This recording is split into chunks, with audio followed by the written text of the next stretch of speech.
Stop applying designs like this. It looks flat and fake.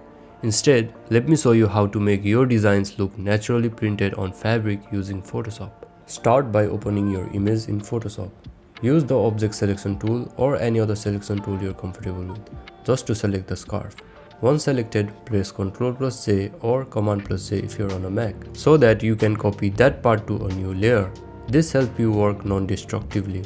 Next, go to File, Save As, name it displace.pst and save it as a PST file. We will use this file to help Photoshop understand the folds and texture of the fabric. Now go to the file, place embedded, choose your design and place it over the scarf. Adjust its size and position to fit the shape of the scarf properly. Then right-click the design layer and select Create Clipping Mask. This clips the design to scarf area only.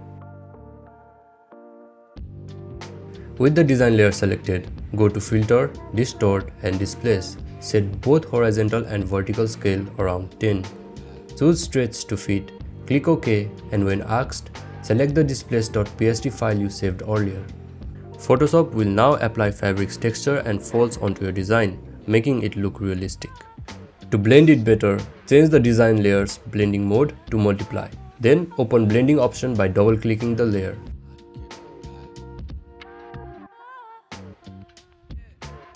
Use this layer slider to soften the highlights and shadows.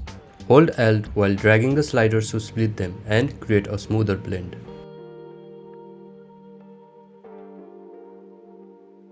And that's it. Your design now looks like it's truly printed on the fabric, following all the natural folds and shadows.